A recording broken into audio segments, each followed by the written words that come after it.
Donc bonjour, merci de l'invitation.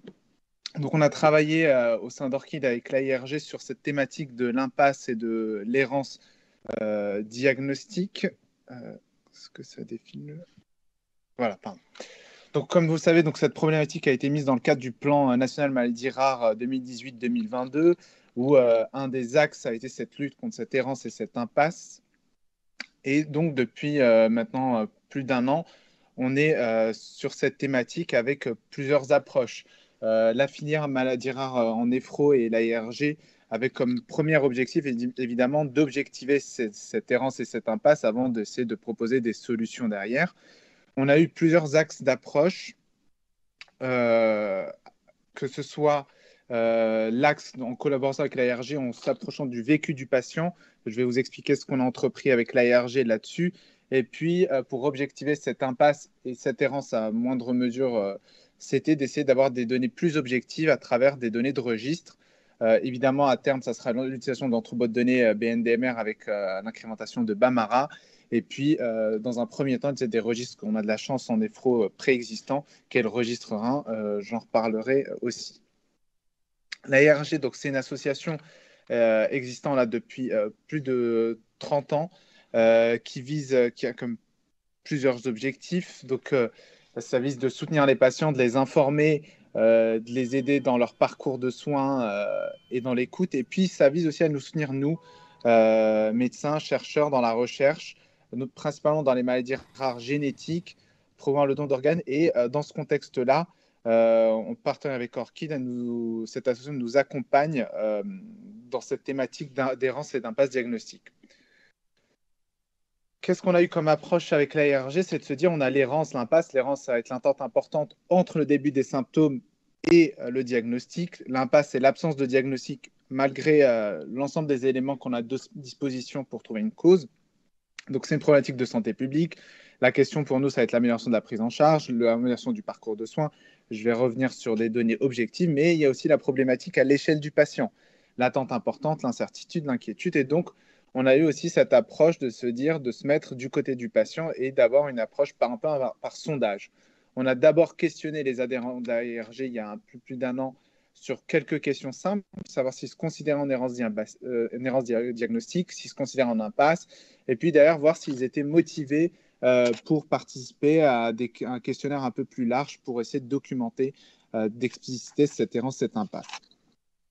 Les quelques résultats qu'on a eu, donc c'est sur une centaine de patients, pas beaucoup, mais quand même, on a eu quand même quelques réponses où on voit finalement donc l'errance, près de la moitié, presque la moitié des patients se considèrent en errance diagnostique.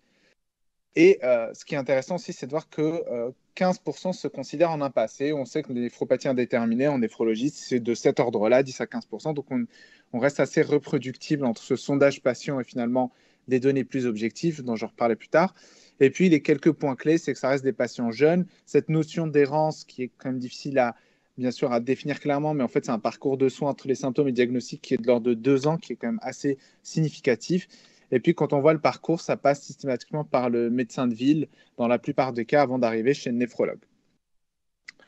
Sur ces quelques résultats, ça nous a donc motivés pour essayer d'aller plus loin et certains ont reçu probablement une demande de pouvoir poser ce poster. En fait, c'est d'essayer de toucher un public plus large avec une approche, avec un poster qu'on diffuserait dans les services de néphrologie avec en accès un questionnaire. Ce sera principalement par QR code ou par le lien site internet. Évidemment, le QR code, ça pose des limites pour certains patients qui n'ont pas la maîtrise de l'informatique, mais ça permet aussi, pour ceux qui maîtrisent, on va dire, de faciliter finalement le recueil de ce questionnaire qui sera plus détaillé. On pourra en parler au pire, mais je ne l'ai pas mis là par manque de temps sur cette errance, cette impasse diagnostique. Le but de ce questionnaire, donc, c'est d'avoir un sondage plus large et toucher plus de patients, notamment souffrant de maladies rares. Et puis, ça va viser aussi à promouvoir finalement la filière LAIRG pour aider les patients finalement, pour les informer sur la maladie rare rénale.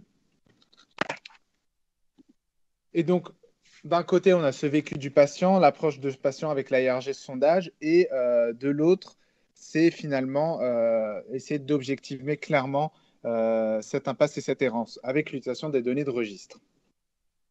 Évidemment, l'entrepôt de données a été notamment mis pour ça. Concernant l'errance diagnostique, on a peu de données.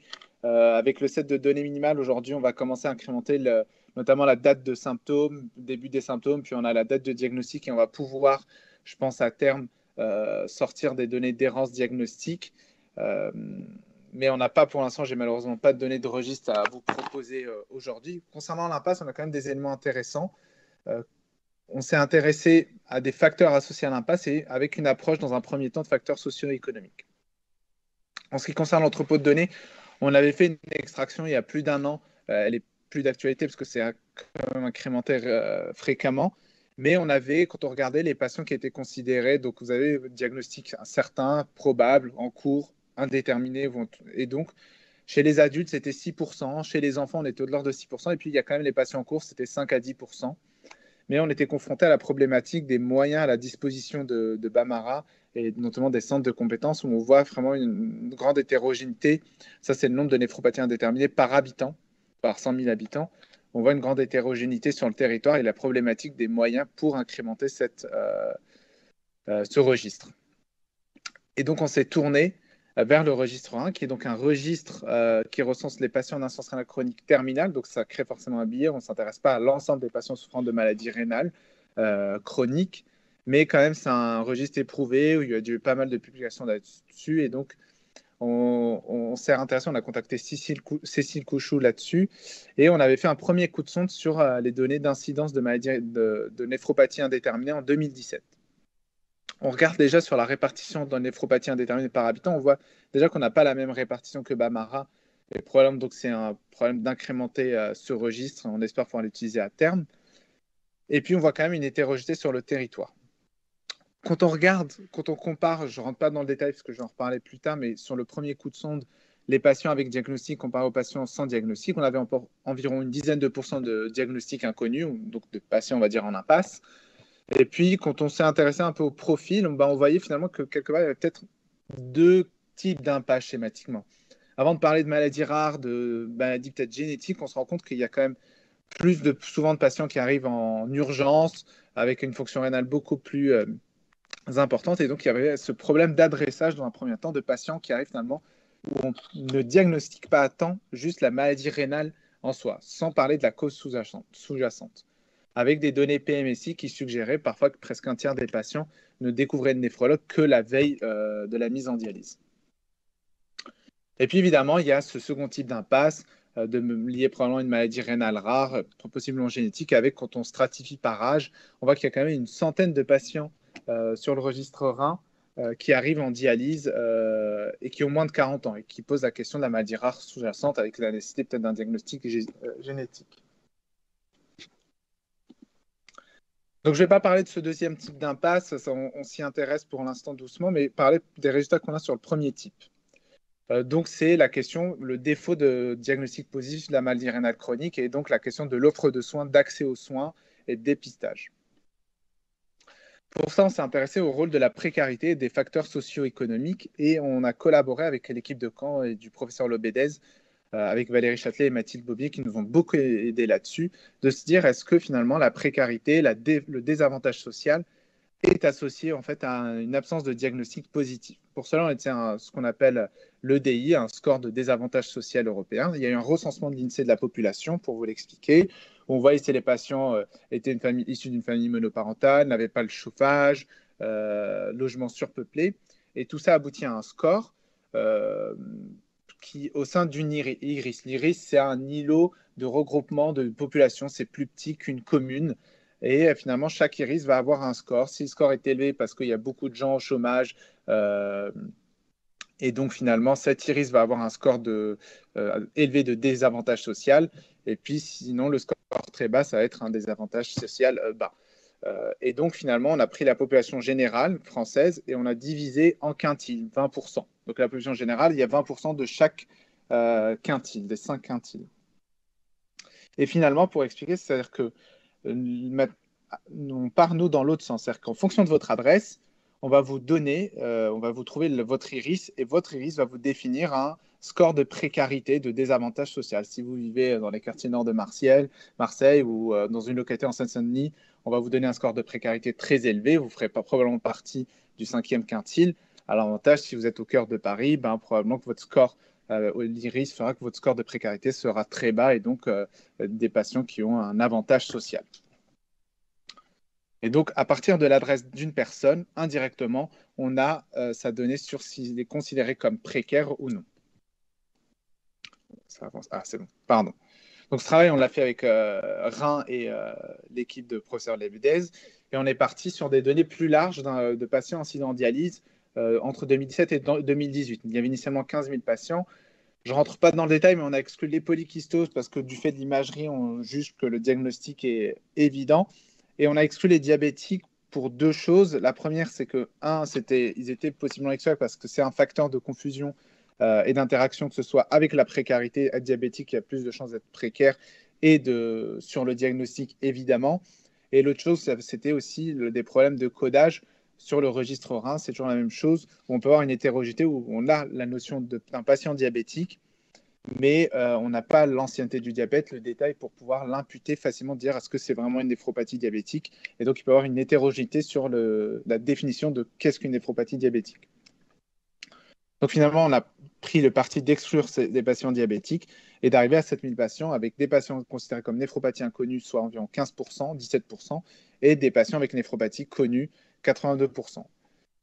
On a comparé donc néphropathie inconnue versus connue, que ce soit en univarié ou en multivarié. Et les choses intéressantes, c'est que on a pris des données reins qu'on a sur les comorbidités cardiovasculaires, l'existence d'un cancer, le BMI. Je ne rentre pas dans le détail, je me manque de temps, mais pour avancer, donc si on regarde le quintile des EDI, comme je vous ai dit, la population générale française, c'est 20%.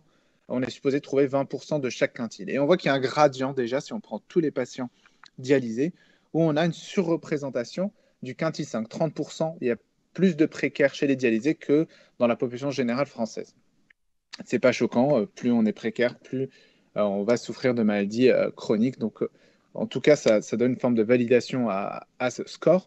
Et quand on compare néphropathie inconnue versus néphropathie connue, on a un univarié 30% versus environ 27%, plus 20% finalement de patients qui font partie du 5e quintile, des patients les plus précaires. Et donc, il y a déjà une association néphropathie inconnue, néphropathie connue et précarité, en tout cas en univarié.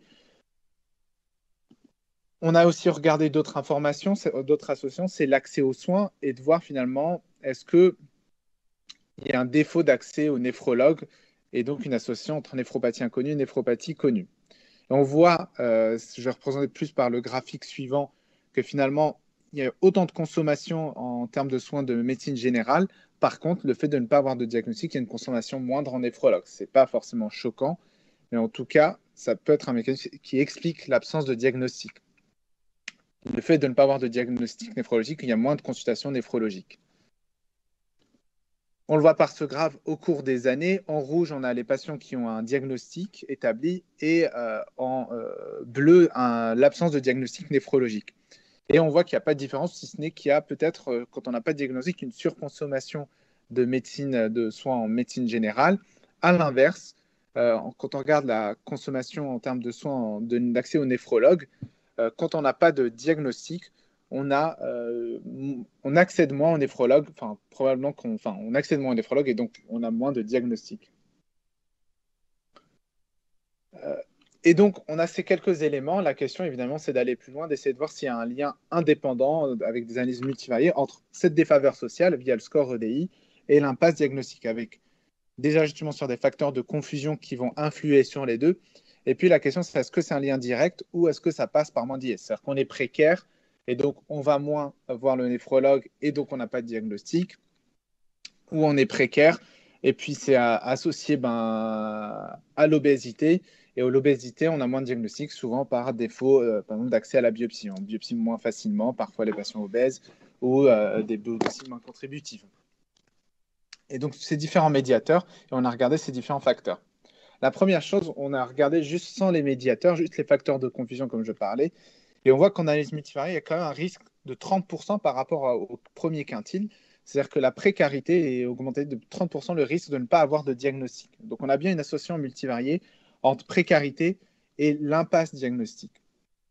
D'autres facteurs, comme le fait d'avoir un âge élevé ou des comorbidités cardiovasculaires, font qu'on a moins de chances d'avoir un diagnostic concernant sa néphropathie.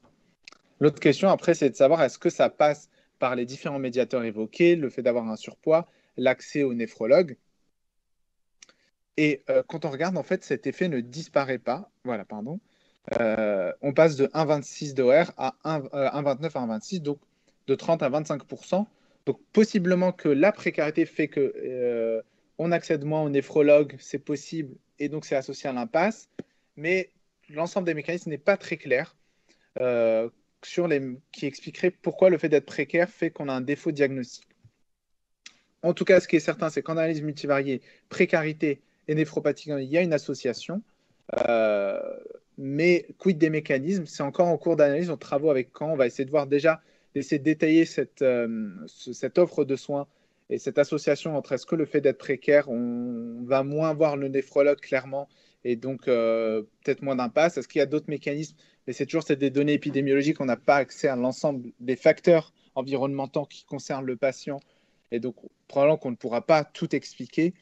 Mais en tout cas, on essaye d'avancer sur cette démarche, en tout cas du diagnostic positif et d'accéder, ne serait-ce qu'au néphrologue et un premier diagnostic de maladie rénale. Voilà, merci de votre écoute et merci à l'AIRG évidemment et à l'équipe de Caen et de Reims pour ces travaux donnés d'épidémiologie sur l'impasse diagnostique et la précarité sociale. Merci beaucoup. Merci Hamza pour ta brillante présentation et la clarté de tes propos. Je ne sais pas si l'AIRG est connecté et souhaite intervenir. Je ne vois pas Non, non, de... Oui, juste un mot, bravo Hamza. Voilà, nous on sera toujours là pour aider et pour continuer cette recherche sur l'impasse et l'errance diagnostique. Voilà. On va continuer avec le poster qui a été fait. Merci Hamza. Merci. merci Sandra. Donc, il y a Émilie qui nous dit, qui te remercie, Émilie Cornette-Le Gall, et qui pose la question, en ce qui concerne l'impasse diagnostique, comment prenez-vous en compte les diagnostics aspécifiques, néphropathie vasculaire, hypertensive? Beaucoup de ces patients ont une néphropathie d'origine indéterminée, et c'est vrai qu'on a tendance à les classer de manière un petit peu abusive, excessive, comme des néphropathies déterminées mixtes, diabétiques et vasculaires. Comment vous avez fait, Hamza? Alors, on a pris le parti vraiment sur le codage de rein de ne pas prendre en compte ces patients spécifiques, comme typiquement la néphrangio. Je pense que ça fera l'objet, ça reste intéressant, on fera l'objet de travaux, on va voir avec Rhin dans un second temps sur ces néphropathies un peu spécifiques. Mais on a pris, c'est un peu arbitraire de ne pas en tenir compte, de s'intéresser vraiment au diagnostic. Mais je pense que la néphrogéosclérose, c'est une vraie problématique aussi et qui mériterait finalement un sujet de recherche à lui tout seul. Donc on s'y intéresse et probablement qu'on verra peut-être dans un second temps ce qu'on peut en faire. Mais là, on s'est focalisé sur un codage, disons, de rein strictement de patients dits néphropathie inconnue. Mais probablement qu'il y a enfin, c'est intéressant, hein, c'est un vrai problème aussi, ces néphropathies spécifiques. Mais on les a mis de côté arbitrairement pour l'instant. Ouais, ce qui paraît assez judicieux. Je ne vois pas d'autres questions. Bah, écoute, moi, je tenais à Rose, pourriez-vous allumer votre webcam? Non, non, ça c'est autre chose, excusez-moi. Donc, non, juste à ça, moi, je tenais à te remercier. Donc, à titre personnel, on se connaît depuis longtemps. Et puis, au nom de la filière, je pense que Jennifer et Denis, puis tous les membres de la filière se joignent à moi parce que c'est vrai que tu t'es approprié le sujet de manière remarquable. Je tenais aussi à remercier. Donc, on commence effectivement au début sur la pointe des pieds avec un sondage avec l'aide de l'AIRG, et puis on voit sur quoi ça débouche. Encore une fois, même si tout est perfectible, on se rend compte qu'il y a quand même des choses qui sont très bien structurées en France. Je remercie effectivement le docteur Cécile Couchou de nous avoir donné accès au registre Rhin et puis l'expertise effectivement de nos camarades néphrologues adultes de Caen, le Bedège, Châtelet, Beaumier nous est aussi d'une grande aide pour pouvoir avancer. Et puis ça ouvre la perspective à de nombreux travaux parce que là, tu nous as montré une partie du travail voilà, qui concerne l'impasse et puis la précarité, mais effectivement, il y a beaucoup d'autres sujets. En tout cas, voilà, c'était des portes ouvertes, mais encore fallait-il démontrer ce qu'on suspectait. Les résultats sont passionnants, intéressants.